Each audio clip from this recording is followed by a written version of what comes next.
What's up, everybody? Jack here. I'm just fixing something real quick. Sharing the Zoom link. Good to see you guys, as always. Look, I got some better lighting, so instead of looking like this, now I have some lighting. Oh my god! Still not professional, but one step closer, right? Okay, so now I need to go to invite, share the URL, go to the Discord group. Hey there.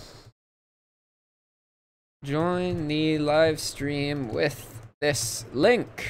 Smiley face. Okay, now I need to go to my phone.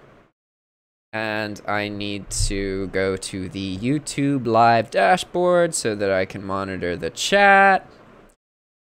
My channel. Here we go. Awesome. Hey, there's 4 of you guys here already. Awesome.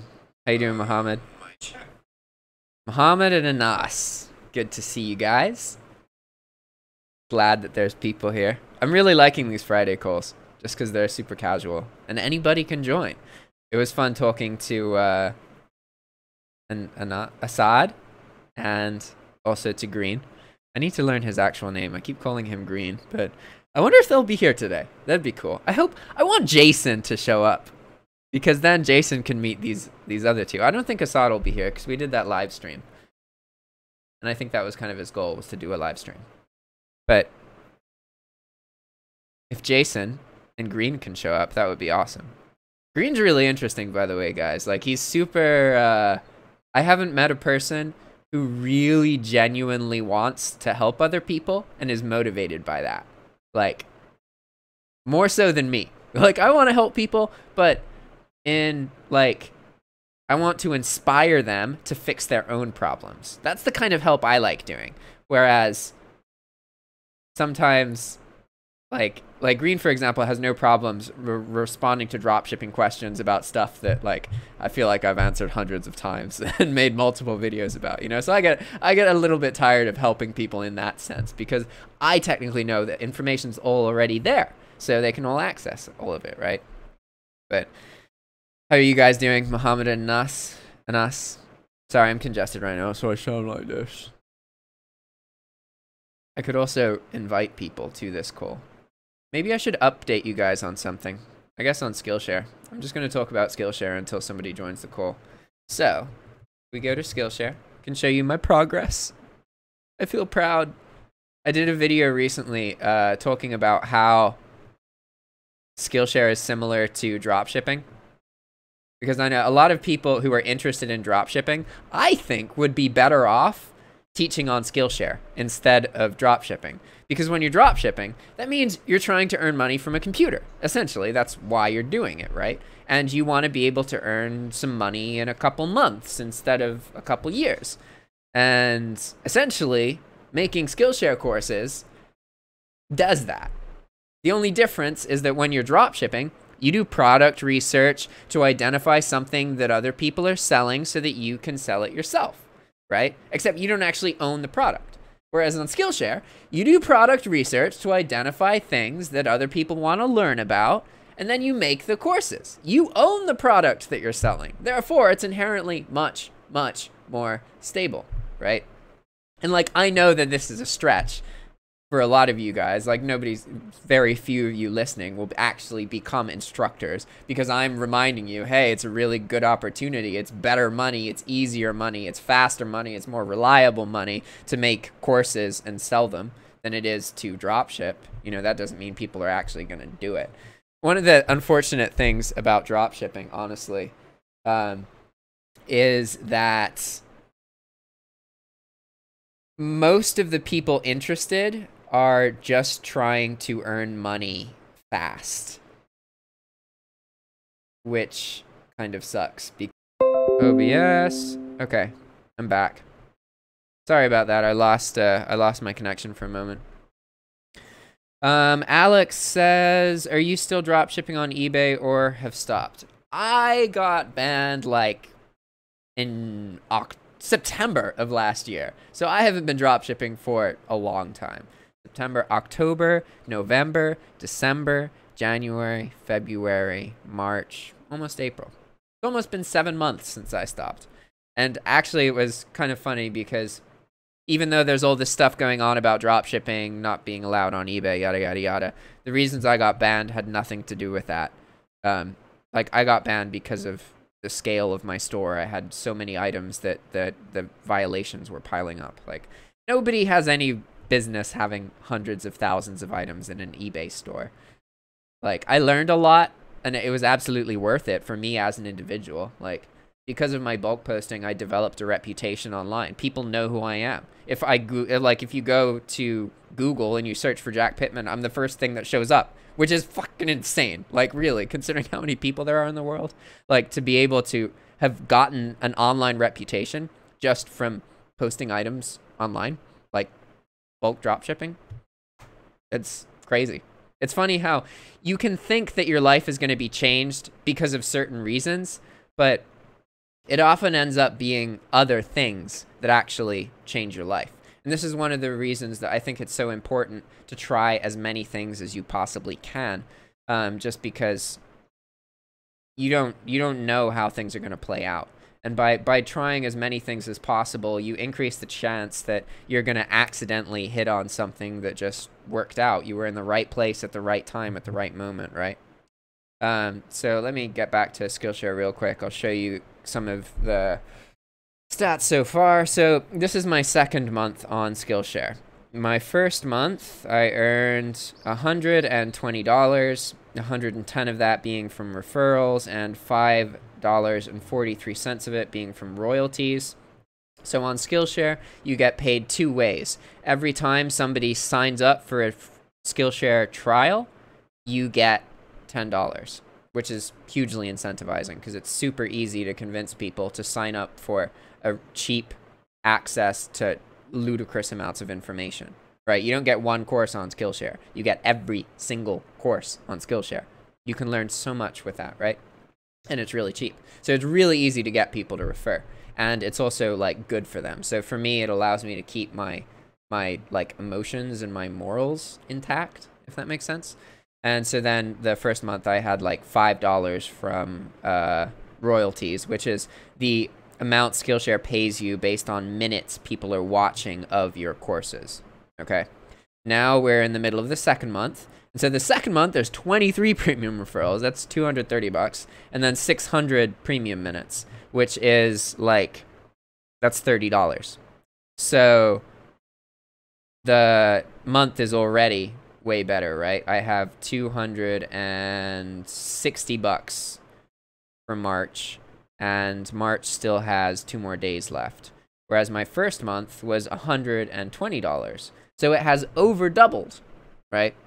And like, so if you don't have an online presence like I do, you won't get results as good as this, but you can absolutely earn, like, expect to earn 10 to 20 bucks your first month if you take it seriously and you create regular multiple courses.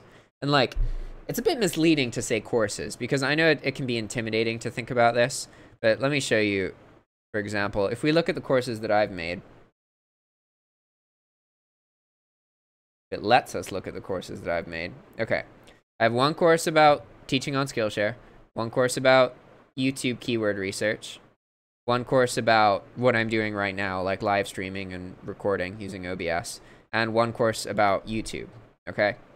These are like 1 hour, 30 minutes, 20 minutes. You don't need to have courses that long. 20-minute courses, right? That's something that anybody can do, right? Okay, now I'm looking at the questions. Muhammad is saying, you've never talked about ClickBank. Do you idea about that? The second question is, have you tried Shopify? Do you advise your followers to use Shopify to sell products there? Hey, okay. So I actually don't know much about ClickBank. I think it has something to do with sales funnels, and I have heard about it. But I, in general, am not very educated in marketing. And this is something that I am educating myself in now. So I do have like learning more about sales funnels and ClickBank. That is like on a list of things that I am exposing myself to. But at the moment, I'm not in a position to talk to you guys about it. However, I can talk to you guys about Shopify and explain the differences between Shopify and like eBay and Amazon. Okay? So you can think of Shopify as making a website where you can sell a product. It's different from eBay and Amazon in that on Shopify, you have to bring your traffic, okay? On eBay and Amazon, you can just post products and people will look at them. You don't have to do anything to get people to look at them. People are gonna look at them, which means that if they like the product, then they can purchase it. And then you pay eBay for that traffic and you get some of that money, right? This boils down to the law of online income, which is that if online income exists, then there is traffic and there is a product, okay? If you can remember that sentence, if online income exists, there is traffic and there is a product. If you can think about this sentence and really understand it, it's going to enable you to better understand the different ways that people earn money online. Because even if you're an employee, even if you're doing something that has nothing to do with drop shipping, there is always traffic and there is always a product. These two things have to exist for money to be received. Okay? So with Shopify, you create a website where somebody can buy something. Let's find a Shopify store example. Let's look at like a jewelry store. I think I could just Google this and find one. Maybe? Nope. Oh, hey, that was a list of jewelry stores. Actually, this might work. Butts, sex appeal. Other brands? I'm not trying to watch brands. I'm trying to find an example. Can I go here? Okay, cool. So, this is an example of what you can do with a Shopify store. This is a store that somebody has to go to, okay? And then you can purchase products. This is just how to browse, right? But then you could go, okay, I'm going to browse the Ketson collection, whatever. And then here are the products, right? And you can look at them. They've got a bunch of models. I guess they use the same model. Looks like it. This is what you can do with Shopify. You create a store, usually about a specific niche, and then people come to your store, they purchase stuff, and you drop ship it. So instead of paying a platform to bring you traffic, you create a store where people can come and buy stuff. And then the problem is, how do you get customers to come to your store? Okay? And that is the main key difference between Shopify and platforms like Amazon and eBay. And I also want you guys to understand that there are so many people out there who have made a Shopify store and failed miserably, okay? And the reason for that, and then posting a few Facebook ads, typically you're going to lose money because the ads are going to cost more than the income you get from the sales. That is the state of Shopify. You have to really know what you're doing with advertising in order to perform well on Shopify, okay? So if you are a marketer, or you have a competitive advantage in being able to bring traffic, then Shopify can be really, really, really lucrative. It's not a matter of like, oh, this doesn't work, this is dead, this is alive. The way that the public thinks about online income is literally just wrong, okay? Pretty much every strategy can be done profitably.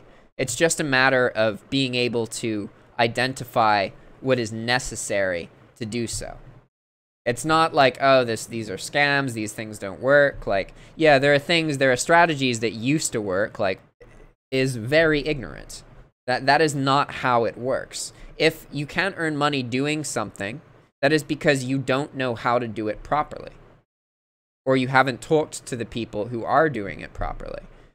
These platforms always change, so a lot of this is about remaining up to date. so that you can be competitive, right? So Shopify is a good opportunity if you feel that you are a good marketer or that you can bring traffic. If you can do these things, then you're in a position to do much better on Shopify, okay? Whereas on eBay or Amazon, you don't have to be a good marketer. You don't have to do advertisements. You don't have to do any of that. It's easier in that sense. However, it's all a balance because like eBay and Amazon, they both don't allow you to do retail arbitrage. You're not supposed to source from Walmart or Amazon or these places. That being said, they can't ever really get rid of it completely because like, okay, eBay, some thrift sellers literally sell all their stuff by going to Walmart, buying it, and selling it on eBay. eBay can't have a problem with that. They can have a problem with somebody purchasing something from eBay, and then it shows up in a Walmart box and they see that it's a cheaper price. You know, they can have a problem with that. But they can't actually get rid of reselling something, right? Because you really, eBay, that's not in eBay's best interests. And I'm talking about this because I really want you guys to understand that, like, it's all about your mind. And if you want to earn money from a computer, you have to change the way that you think so that everything is an obstacle that you can pass. It's just a matter of, okay, this is a problem, but I will figure it out. I will talk to somebody. I will figure out how to do it. Hey, it's Ken. Holy crap. I haven't talked to you in a while, man. I hope you're doing well. You should join this live stream so that I'm not the only one on the call. See, this is a call that anybody else can join. This Zoom meeting room, right? You could just click on that link right under the video you're watching. There's a link to join the Zoom call, and then I wouldn't be the only one in the call. But because I'm the only one here, I just have to talk about stuff until somebody else joins, right? So there was another question. Anas asked, is it obligatory to work in one niche? For Shopify, yes, essentially. I don't think you can be successful on Shopify with a very general, vague store. You really have to be able to identify a specific niche, be able to provide a lot of products for that niche, because again, success on Shopify is about the marketing and about you bringing the traffic to the store. So if you have a really general store with a lot of different products, it's hard to identify your customers and successfully market your store to your customers. Whereas if you have one specific niche, then it's much easier to identify the specific customers. Like, okay, I only sell jewelry, so like, okay, females with good jobs, you know, that's something to target because I sell jewelry. Yo, Ray, what's up?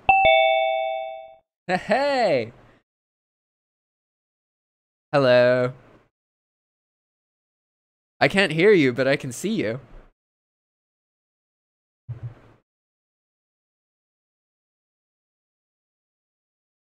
Oh, wait.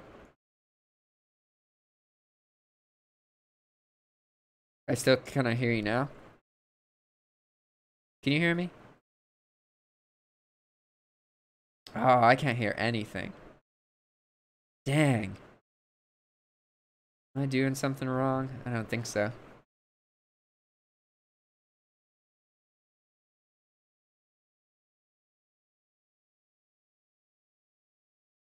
It's funny how often, like, pretty much every Skype call I ever do with anybody, the first, like, oh, I heard a breath. Okay, what about now? Yeah. Okay, so how you doing, man? Oh, I'm doing awesome. I'm excited Well, I see someone that new joined. yeah, you know what? I see that you're back in Nicaragua. Yep. Okay, well, you know I'm down here in DR, so which is I guess it's a little bit closer than well, lifestyle than what you're used to, but Yeah. it's great down here. So you're in the Dominican Republic? Yes, yes, I am.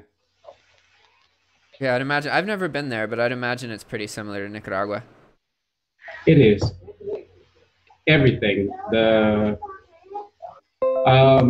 here I'm trying to get off this camera to no avail.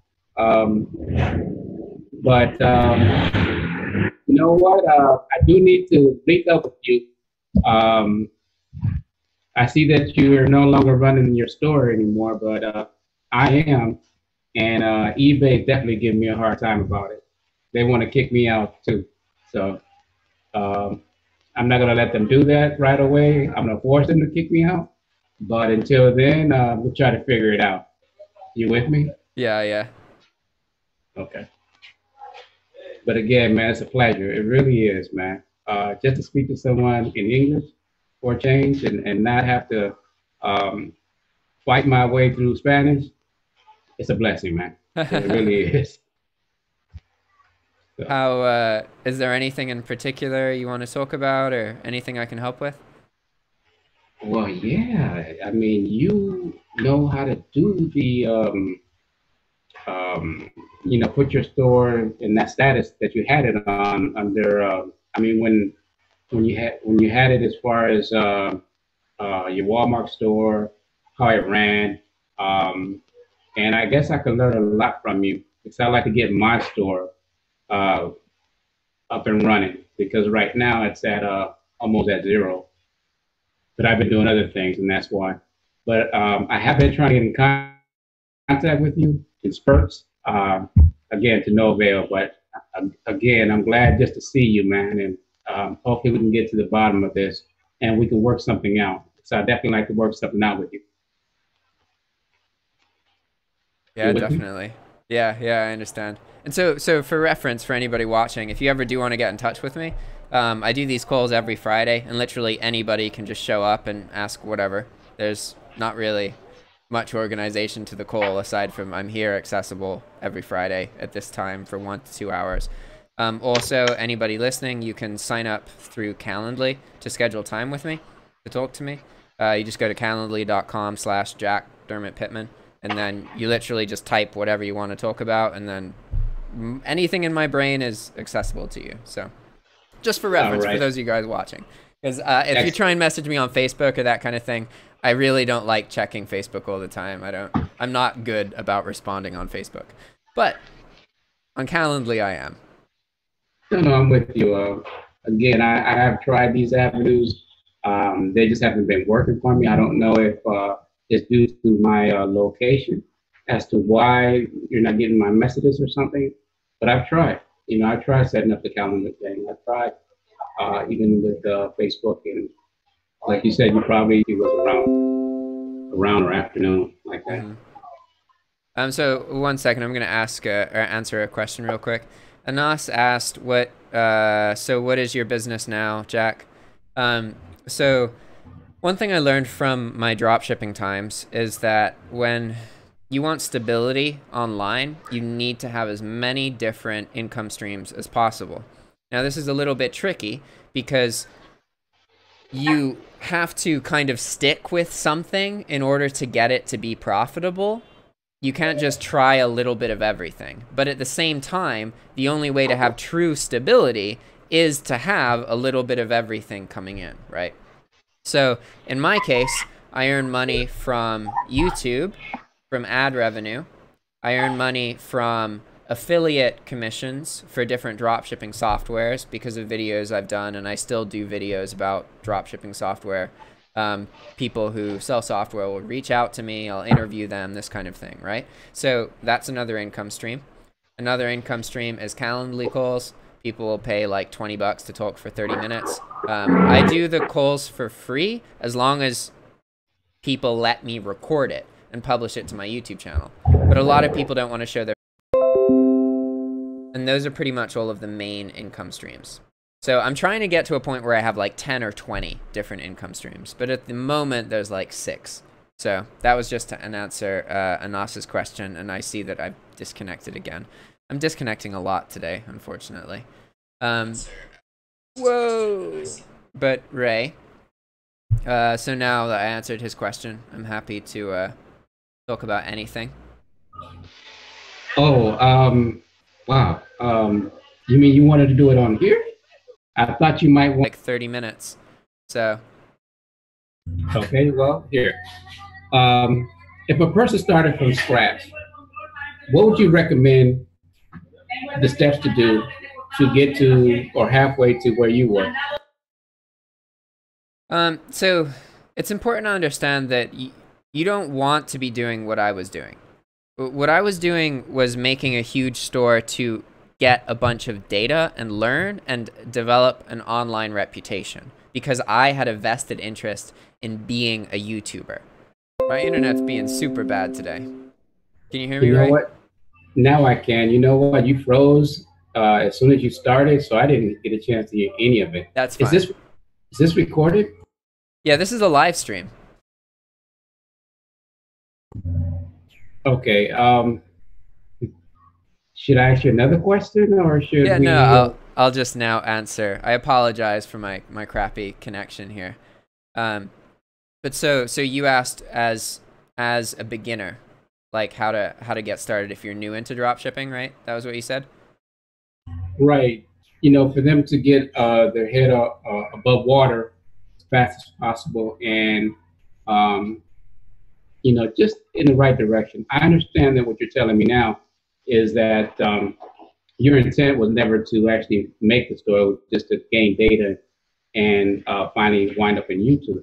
I never knew that until just now. I always figured that you were actually trying to um, perfect the drop shipping.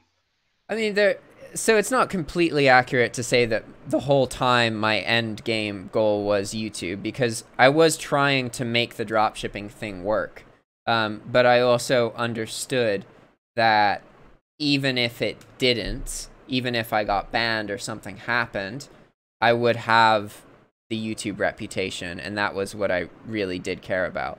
There were times where I felt that, because my focus was that if you can develop a profitable strategy where you can quickly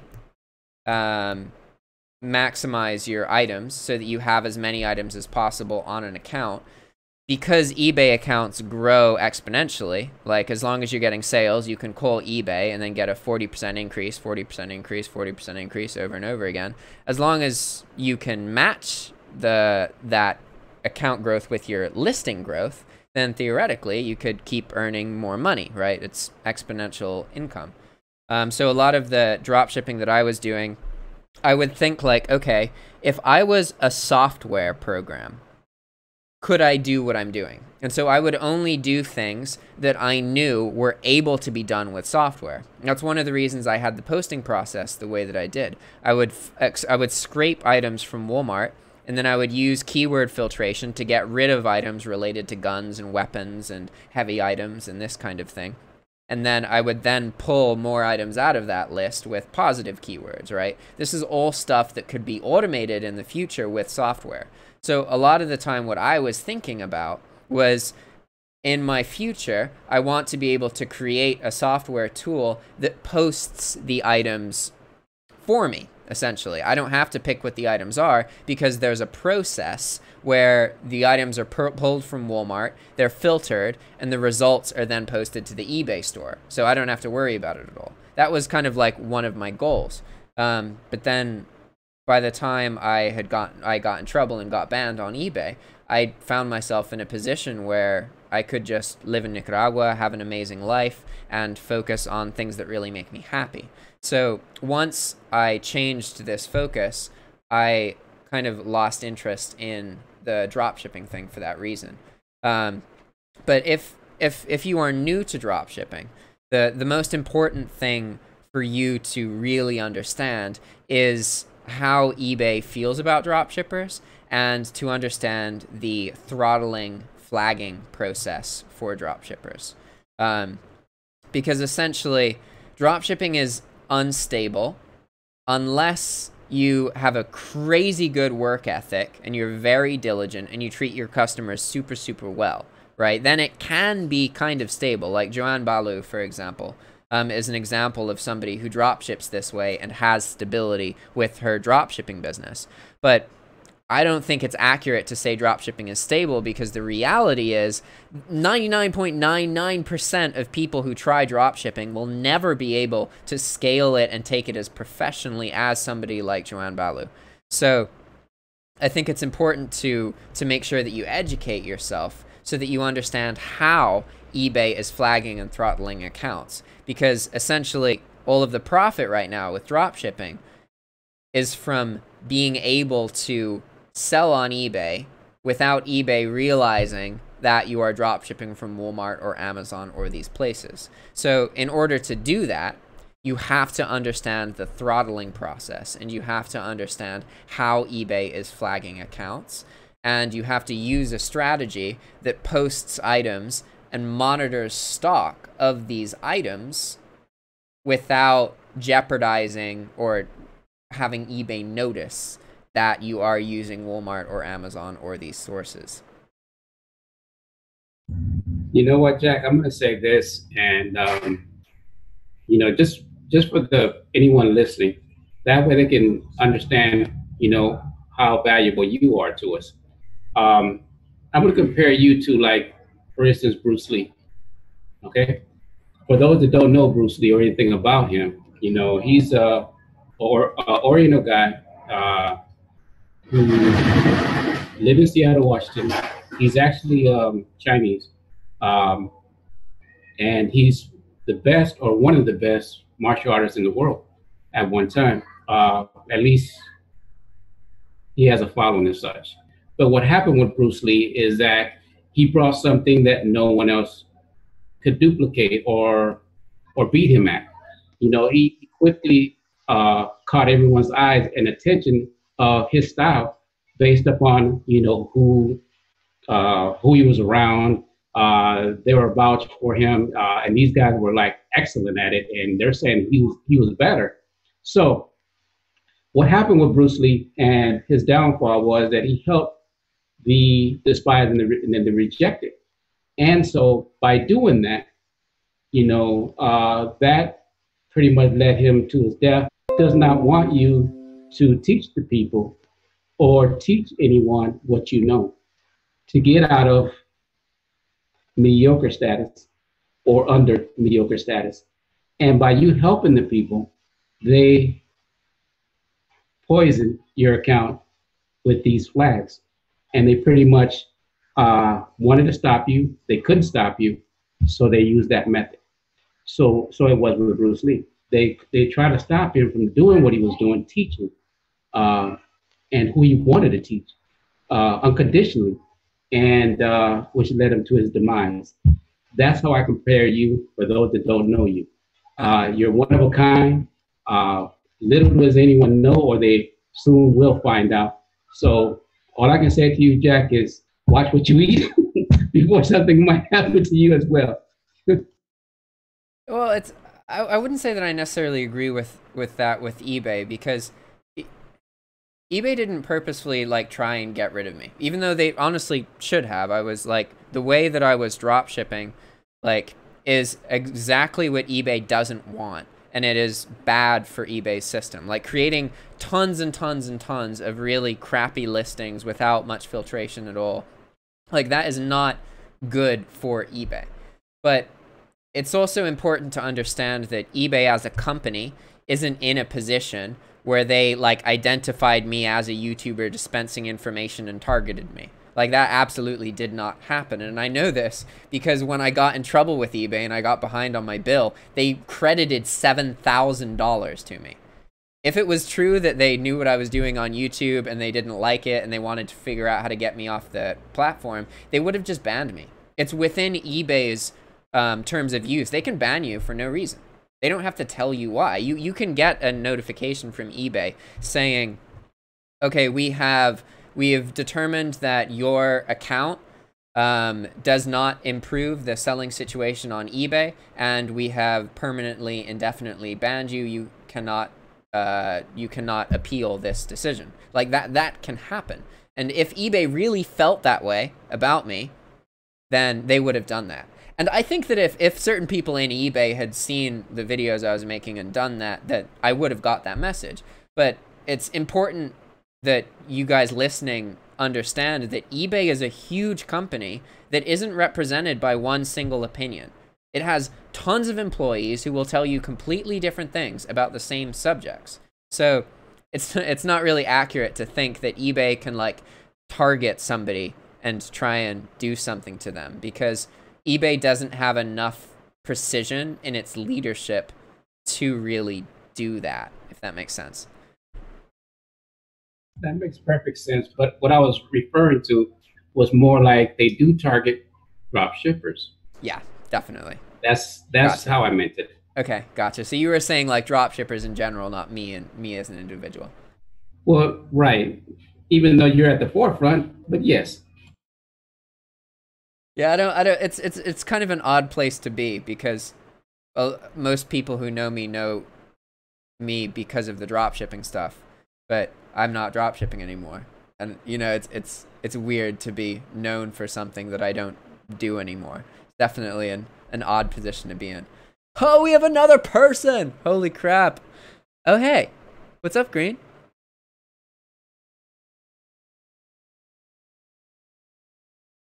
Alan. I'm gonna remember that. Adam might be frozen. Yeah, there's whenever anybody joins a call in the beginning, uh, there's always a little bit of problems with the audio, which then get fixed after like 5 minutes or 6 minutes. Same with all the Skype calls, typically starts and there's no video, no audio, and then maybe video shows up, and it's all part of the process. I understand, man. But yeah, anything else happening with you as far as your stay in Nicaragua? Mm, I don't think so. I'm honestly like super happy in Nicaragua. I was a bit worried because there was like some political stuff that went down when I was gone, and so I thought things would be different. Um, but they're not. My life here is like the same. I live with like locals. I'm really close to them. I spend time with them every day. They're like my family essentially. They support me when things are going wrong online. It gives me like a distraction. Cost of living here is super cheap, and also like, for example, when eBay changed its policy on drop shipping, my eBay course lost like 70% of its income, right? It went from earning like $1,600 a month to $500 a month. And if I was in the US, this would have been really devastating. But because I'm in Nicaragua, like, even though it lost that much income, $500 a month is what a lot of my close friends here earn from their job. So I can't be like, it's so hard for me to feel ungrateful or frustrated or like a failure, because even in the diminished state, this course is still earning me more money than some of the people I live with earn working 50 hours a week. And so that environment is really helpful. Hey, we can hear you and see you now, man. All right. Can you hear me okay? Yeah. Sweet. Just got this webcam from Walmart. It's cheapy. I don't know, is the audio better than last time? Can you actually hear me? Yeah, it was pretty low last time, but this is solid. Last time I used my phone, and I know the audio wasn't that great, so. Cool. What are you guys up to? So Ray, Green's somebody who's been active in the Discord chat, and he is getting into drop shipping, has a really strong desire to like answer people's questions and help them and that kind of thing. So, yeah. Hey, Green, how are you, man? Hey, how's it going, Ray?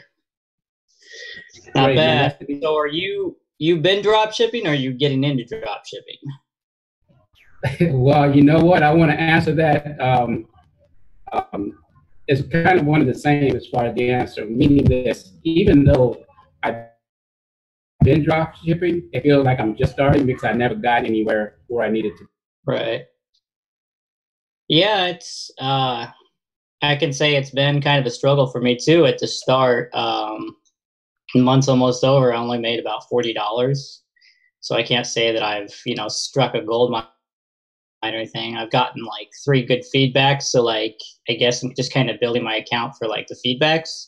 So, but yeah, I think I would have done better if I had put a little more time and effort into it. So it's like, actually, I'll just take personal responsibility for that. But I've actually been using a program that Jack actually recommended called AutoDS. It actually helped me find some really good products. One of the products that helped me find actually ended up selling like 8 times. So I was like, oh, sweet. So, but yeah, it's just kind of been a learning curve for myself, honestly. Okay, you know what? Give me the name one more time.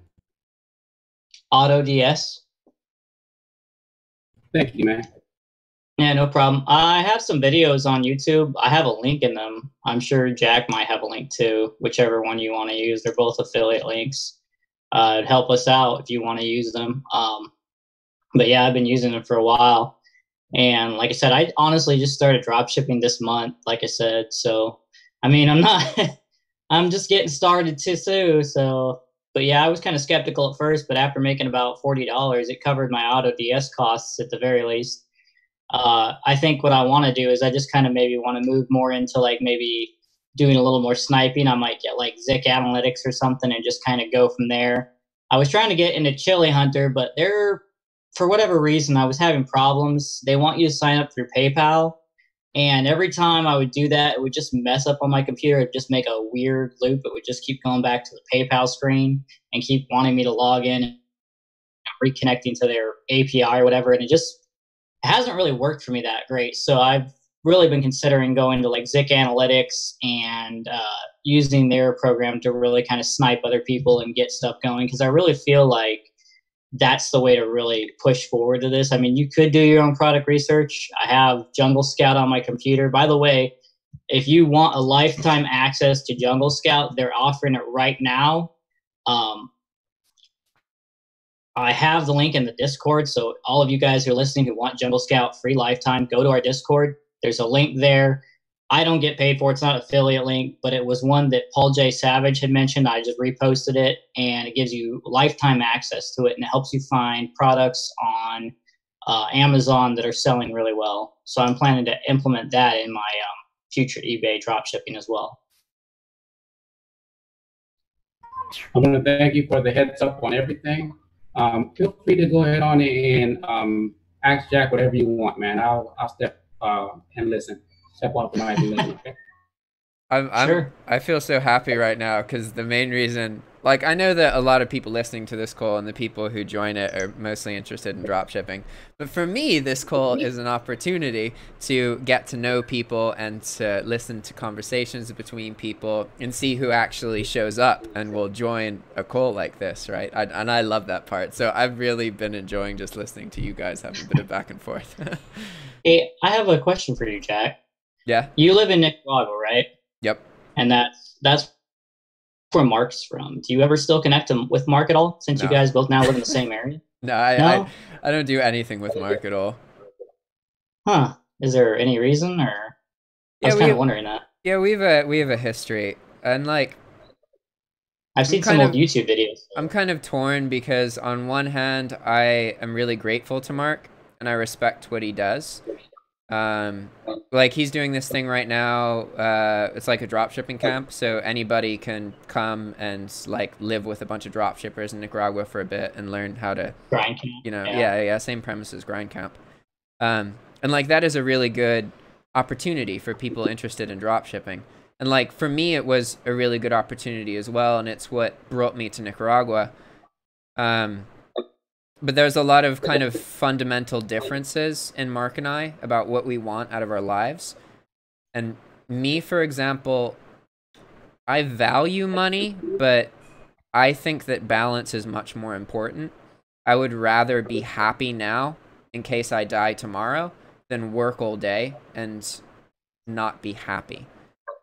Whereas Mark is very much a grind all day. Mark believes that you have to sacrifice happiness in order to be successful. And personally, that directly contradicts with the way that I live my life. I believe that happiness is what makes you successful. And by pursuing happiness, you attract people who want to stay around you, and you develop strong connections. And honestly, like, what's the point in having money if you don't feel happy? And essentially, like, Mark provides a very good opportunity for people to acquire information, but he is a very negative person and can be incredibly rude and insensitive to people. And I don't like that at all. I don't respect that. And yeah, I don't want to talk too much about that because, like, it's kind of a me versus Mark thing.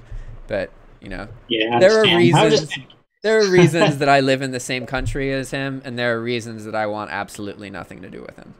But at the same time, it's a great opportunity for any of you guys to go live with him. That's fine. You know, I'm not trying to say that's not an opportunity. Right. I'm just trying to say Would you say the reason you're here is because of Mark?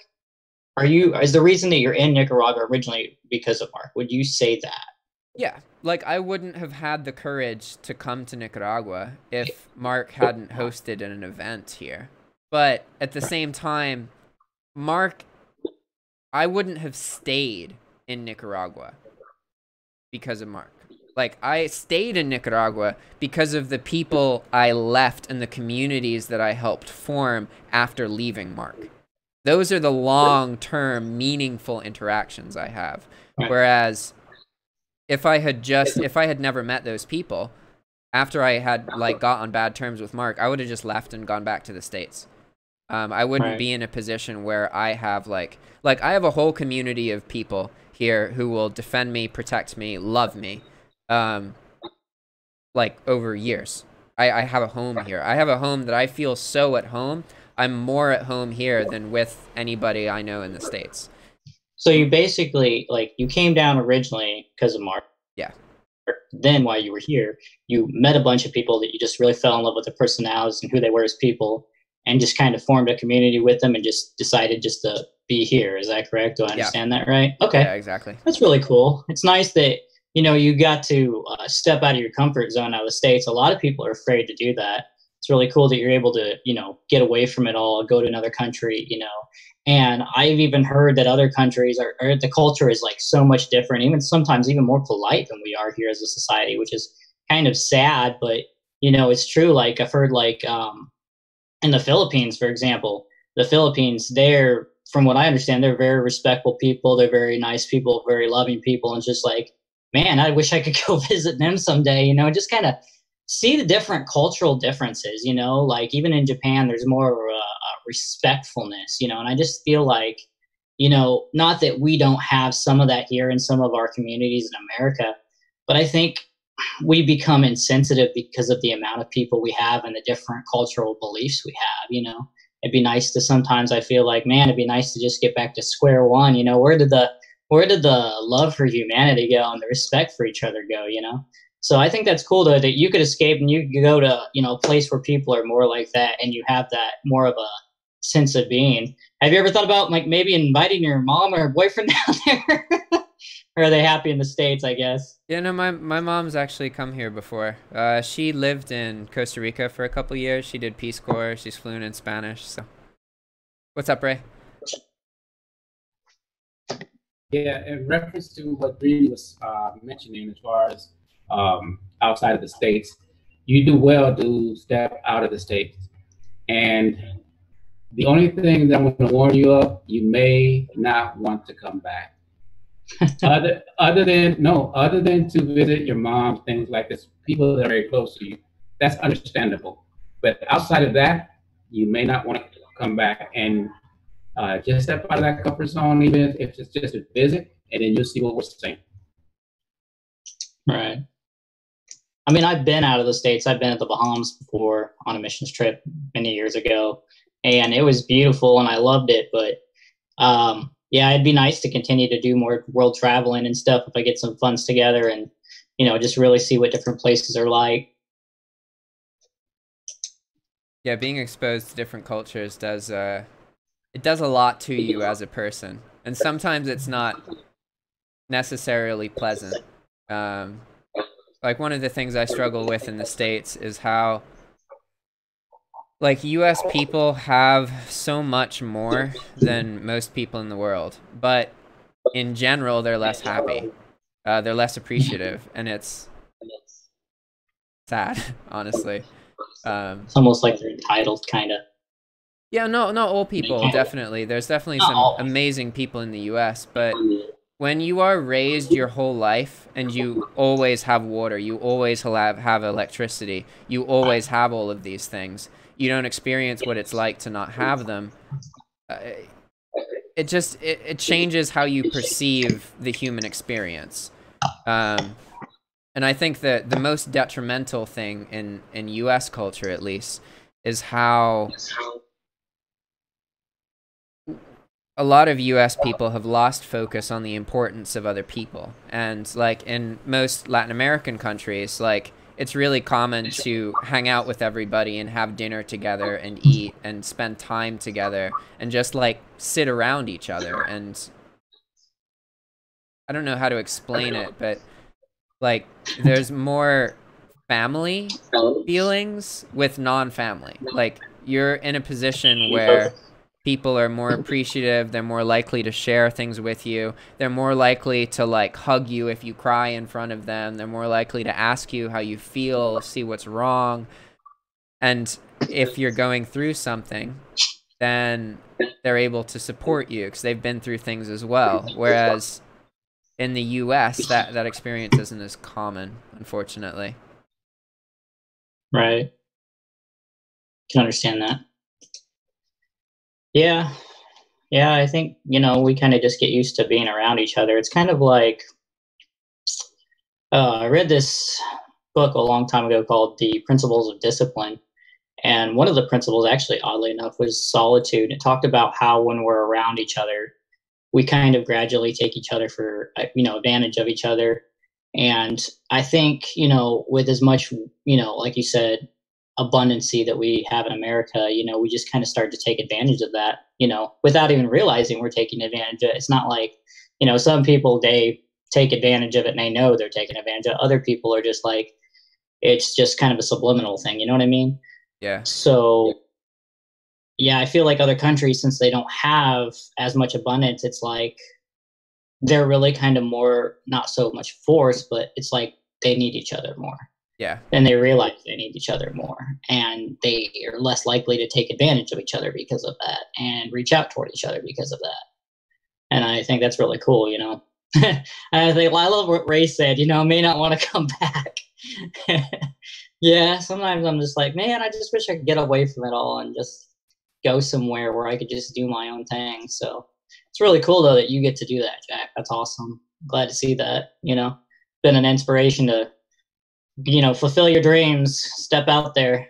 That's really cool. Especially I've heard some of your, backstory and stuff and like where you've come from and stuff and everything. It's just been really cool, so I can relate in some ways. What do you want to say, Ray? Oh, great. What I was going to say to you is that it's very, very, very difficult to explain what it is. To the fullest of what we're trying to say, but know this: visiting a place and living in a place is two different things. Because you can visit wherever it is, and you know that at the end of the day, if you like it or don't like it, you can come home. You don't feel bound or obligated to nothing or learn or change to do nothing. You're pretty much stuck in your ways. You come in stuck in your ways, and you leave that place stuck in your ways. Whereas if you actually decide to move there and live there, it's the whole life-changing experience. And a word to the wise, I'm going to leave this alone, but a word to the wise, the U.S. is not going to get any better. Okay, I'm going to pass the mic.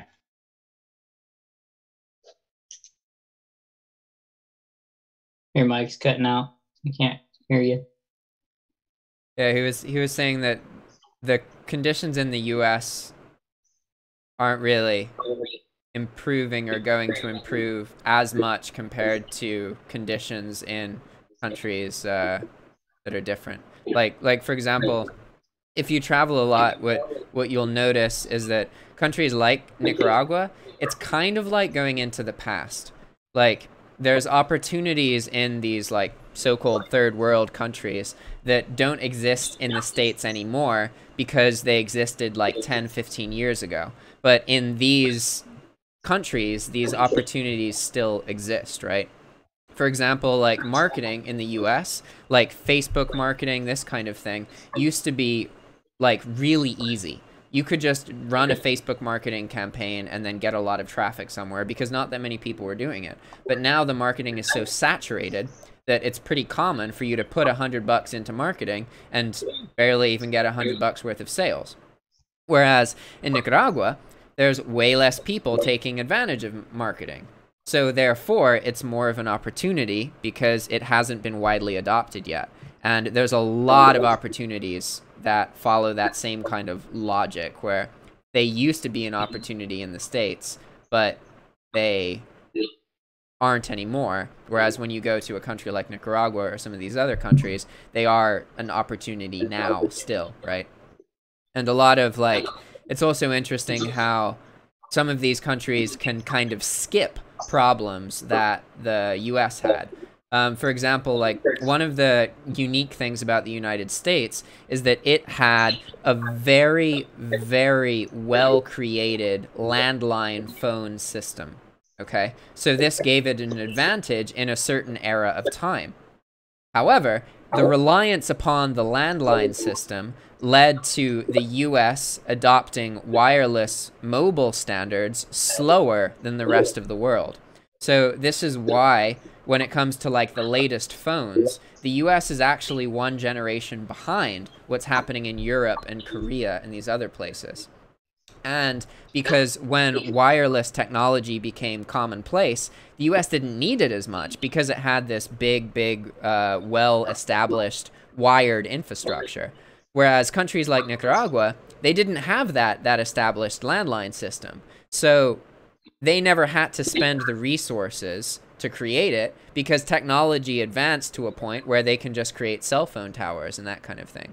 So while Nicaragua is the second poorest country in this hemisphere, most people have a smartphone with like Wi-Fi or with internet access. And all the parks here have free Wi-Fi for the public to use. Like these are things you wouldn't expect as a US person in the second poorest country in the hemisphere, right? So what's up, Tony? Tony Be Good says, hey, Jack, Tony in Dallas. Question, you have to know Spanish in order to market in that country. Yeah, definitely. It helps a lot. I mean, you don't technically have to know Spanish because there's communities of English speakers with money and English tourists. So you can market things towards these English speakers. But to reach most of the people here effectively, you would have to market in Spanish because this is the language that most people here speak.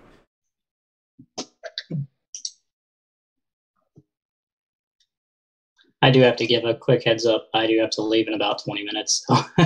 That's sorry. All good. So I don't actually want these calls to always be like 2 hours. So I'll probably just like leave. Yeah.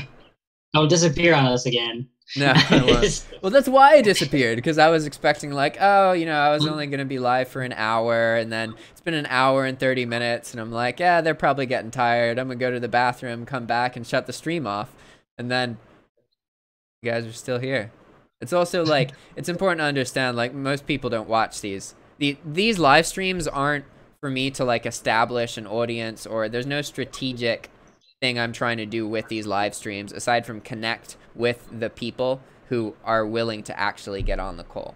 As soon as there are people on the call, I look at the chat a little bit, but my priority is learning more about the people in my audience who will actually take the time to join and participate, because this is a quality that makes people stand out. And again, like in my personal life, I'm struggling a bit with some things I've come to understand about humans, because I'm in a position where, like, technically I could explain to anybody and work with them to earn money online, especially in Nicaragua. You only need to earn like $500 a month And there's so many different ways to do that, yet so few people are actually willing to make those changes and do those things, because so few people actually even perceive it as possible because of the way that they were raised and because of the way humans are.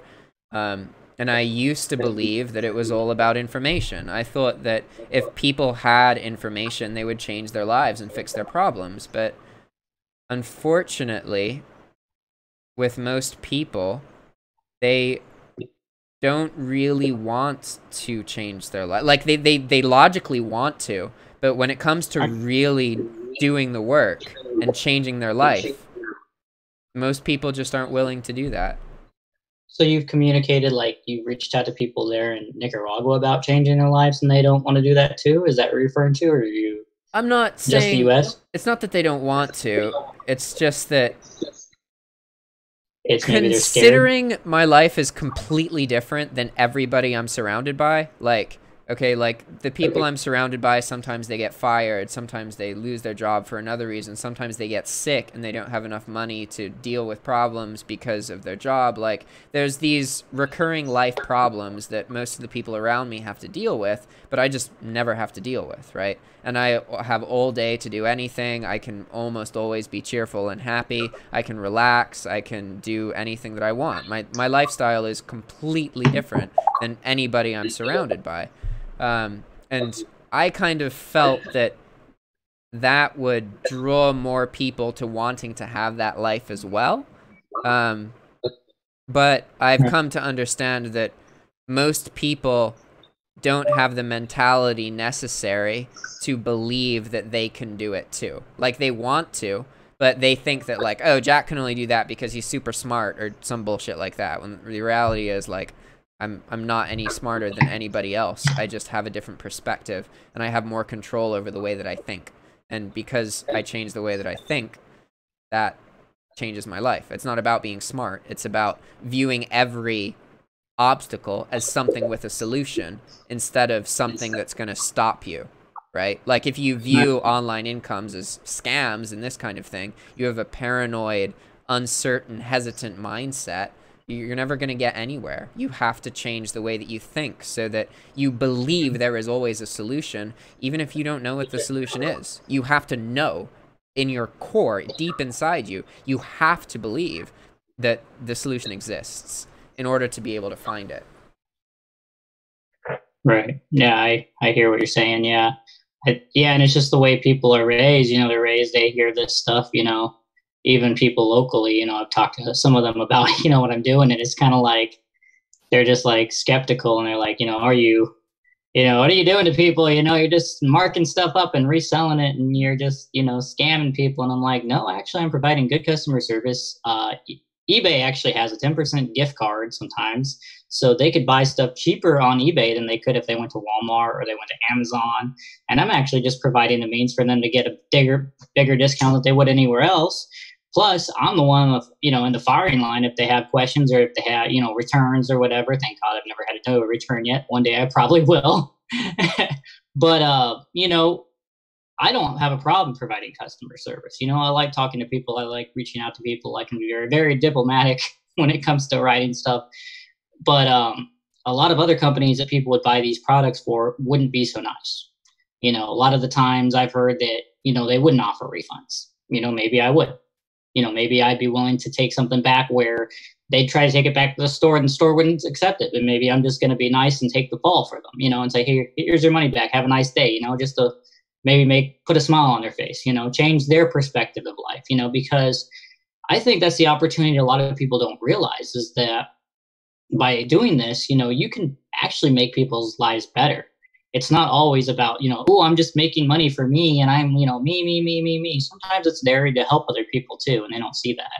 You know, I mean, yeah, I am here to make some money. I want to make some money apart from my regular job, because I do have a regular job. I've said that before.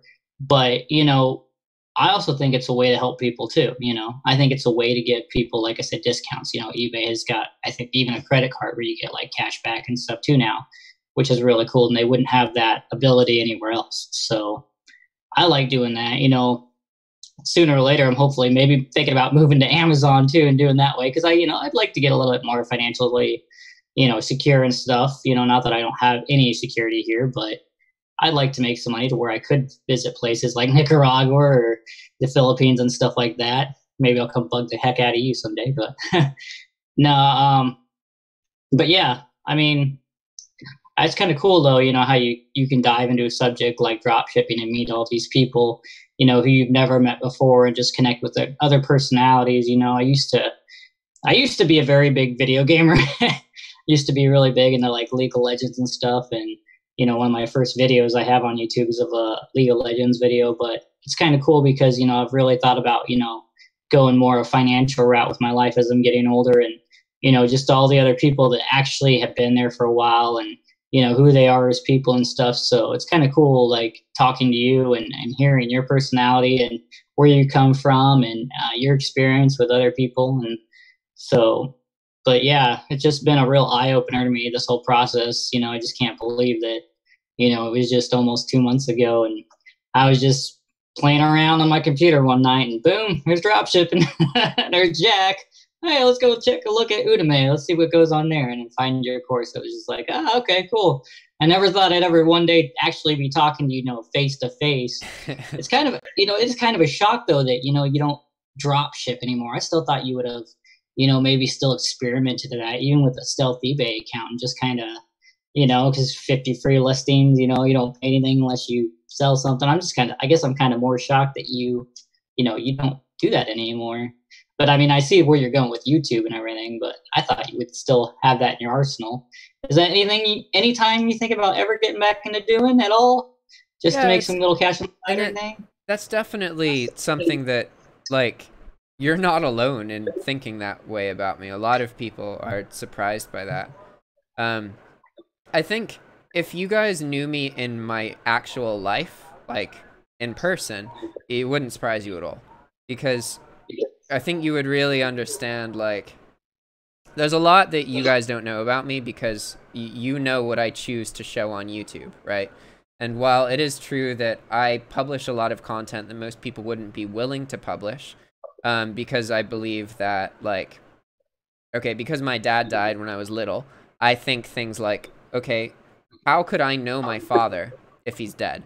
Well, if he ran a YouTube channel and he talked about his insecurities, his problems, his flaws, the things he was struggling with, then I could know that. I could know my father. But because he didn't have a YouTube channel, I can't know my father.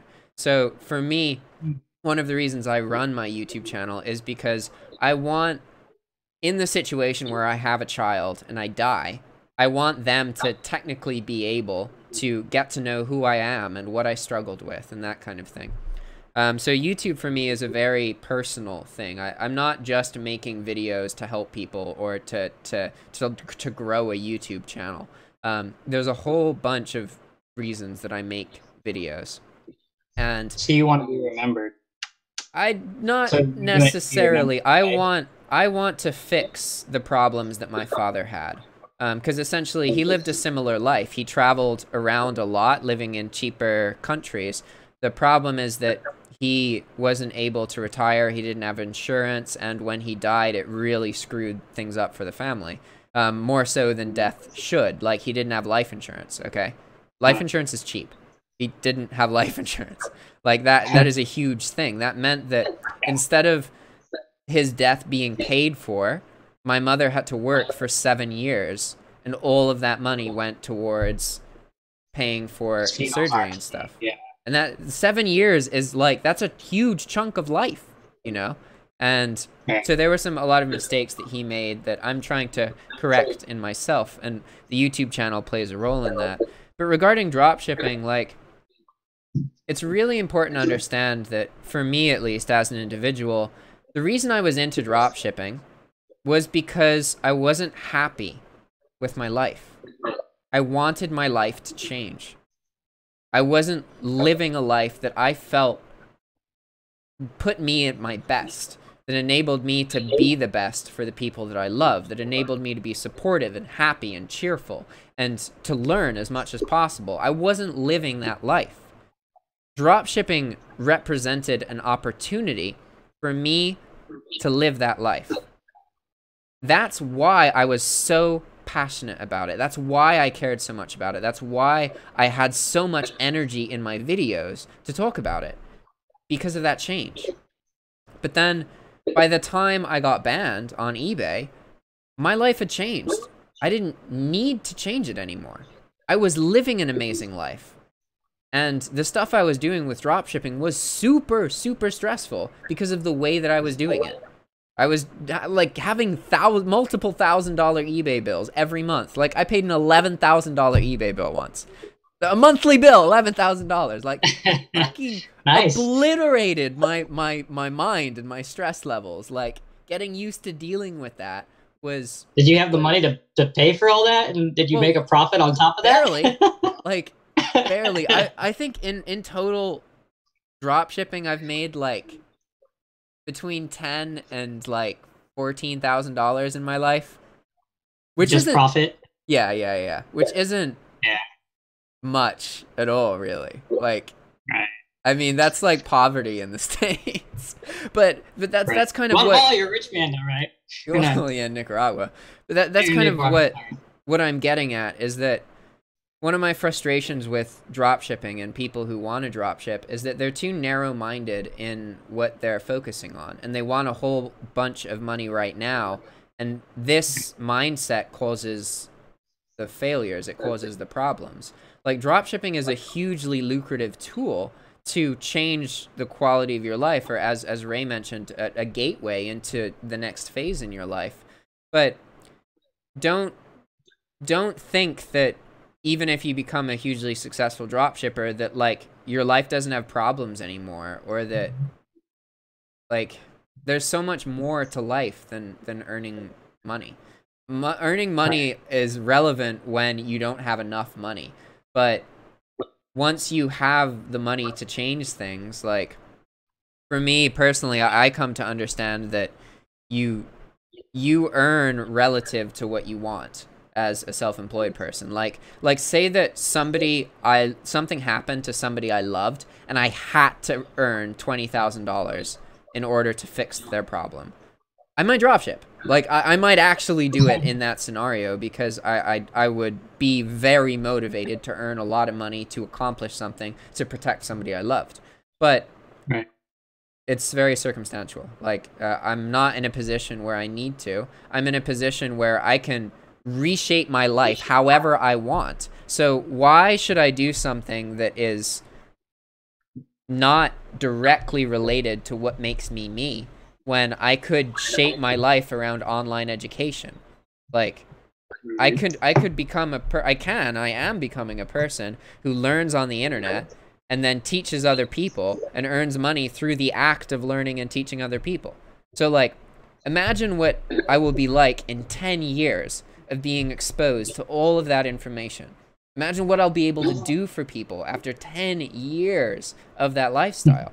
It's inhuman, like insane. And I would much rather be that person than be somebody who drop ships for 10 years. I don't think that, like, I would much rather be the hugely educated person who knows pretty much, like, every possible strategy you can use to earn money online than a person who can dropship super well and be super profitable dropshipping. Like, it's useful, definitely, but if you do things that don't resonate with the core of who you are, you cannot do them for the rest of your life. The only way to do something for years and years and years is if you truly, truly enjoy it. Yeah, I hear you. I get you. That makes sense, you know. And I can see that, you know, you have a passion and a desire to like teach people, you know, and that's where you get it's where you kind of get your pleasure from, you get your enjoyment from, you know, to see people, you're helping people and stuff, you know, and I kind of, in that sense, I do kind of resonate with you because I like helping people too. You know, I really do enjoy helping people, and that's kind of my passion as well. So I guess that's kind of why that kind of connected me to you, because I kind of saw that bit of passion when you were teaching and stuff. So that's really cool that I can connect with you on that level. But yeah, you know, I think just, you know, making money is just a means to an end, you know, like you said, we all need to survive. We all need to put food on the table. It's just a means to an end. And it's just cool that you can, you know, make money outside of dropshipping where you're just teaching people, you know, like a teacher at a, you know, high school, except you don't have rowdy, disrespectful kids. You have people that really want to learn and they're seeking you out because they want to learn. And that's a whole different atmosphere than teaching in like a school or a college. And, you know, you have students that are just drudging through this just to get a degree so they can go make money, you know, or, you know, just get through life or whatever. You're actually teaching people who want to seek you out and want to learn, you know, and that's a really cool philosophy. I like that. I like that a lot. I can respect that. But yeah, I can kind of see why you'd want to move away from drop shipping. I kind of saw that, you know, like you got into drop shipping because you wanted to connect with other drop shippers and just kind of see that community. And I guess I've kind of experienced that too, you know, like that's why I'm talking to you here today, because I've come across that. And it was really cool because, you know, it was like, in some ways it was positive because, you know, when you work a regular job, right, and you're used to, you know, getting spoon fed those paychecks and so to speak, you know, you have to work on their dime. You know, drop shipping was a way to say, hey, you know, I don't need somebody else to give me a paycheck. You know, there's other ways out there that I can work for myself and make, you know, money. Like, you know, even if I was a plumber, I could make money as a plumber or electrician, you know. I don't have some big college degree. And unfortunately, and it's sad, is that, you know, back in the 1950s, you know, they used to push apprenticeships really hard. You know, if you had a passion for something and a drive for something, you could just find someone who's a craftsman in that area, you know, and become an apprenticeship under them and then, you know, follow them around and do it. And then after like 5 years, you could do it on your own, right? Now you have to go to college and you have to jump through all these hoops and to get into debt over some stupid classes that were required that really technically had no purpose, you know, being in what you're doing currently. So, you know, and that's kind of a sad, you know, it'd be nice to just, if, you know, even here in the States, you know, if things went back to even apprenticeship where we could just do stuff because that's what we love to do. It was not just, you know, we wanted to make money. It was just something we really had a desire to do, you know, whether you want a desire to run electrical lines through businesses or pipes or teach people, you know, different content like you do. And be cool if there was a way to go back to that or push that more than what it is now. Cause, you know, I think really, to be honest with you, I think if we had more like apprenticeship programs and we had stuff like that, there wouldn't be as much of a need for drop shipping and stuff because people would be doing what they loved, you know, because I think drop shipping is just a way to, you know, free up people and say, hey, well, I like, you know, playing on the internet and I like making money on the internet. So, you know, why do this when I can just go make money on the internet? Probably rambling a little bit, but, you know, that's kind of just how I feel, you know. I kind of feel it'd be nice if there was a way that we could, you know, do what we loved and got paid for it. And so it's really cool that you were able to, seems like, to break that cycle and connect with people and get all that knowledge. That's awesome. And that, honestly, that's the thing I keep referencing. The disturbing things I'm learning about humans is that any of us, instead of going to college for 4 years, if you just studied what you love, make a YouTube channel, you can make a living doing what you love. It's not like maybe you can. You either do or you die. And it's a bit frustrating, again, because being a person who wants to make a difference in people's lives, I'm really struggling with this concept of there is a switch inside people about how they view obstacles and how they view their dreams and how they view what is possible. And it's either on or off. When it's off, an obstacle is a reason to give up. It's a reason that proves it's a scam. It's a reason that proves you're too stupid or too insecure or not confident enough, whatever. If it's on, every obstacle is a problem to be solved. It's like a math problem. If you can't figure out how to solve it, you try again tomorrow. You talk to somebody who has experience. You have a system to identify the solution, right? And so all people in the world are in a position where they could do what they love and earn money. Yet almost nobody does. Right. And the reason is because of this switch inside people. It's the way that they're raised, the way they've been conditioned to see the world directly inhibits their ability to view the world as something that they can control and affect. And so I'm struggling right now to try and figure out, like, How do I get people to make that switch? How do I encourage them and influence them to do that? Because it's not about just information. It's not about just showing all of the information, all the necessary steps. You could make a course that is 100 steps of how to change your life for everybody in the world to take, that imagines every different possibility and every single trauma. But 99% of people still wouldn't finish the course. And that fact is so irritating to me. Like, so irritating. I hate that phrase, you can lead a horse to water, but you can't make it drink. Yeah. How do we get the horse to drink? How do we make the horse drink? Like, that is the struggle that I have right now. And one of the reasons I'm doing these calls in particular, try and figure that out.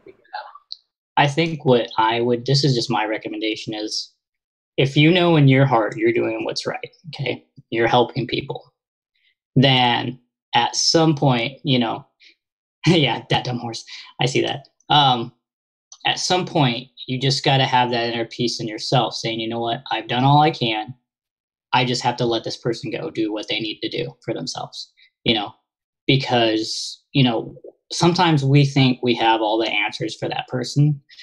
Sometimes we don't. Sometimes there's things behind the scene, like in their personal lives that we don't see that's happened.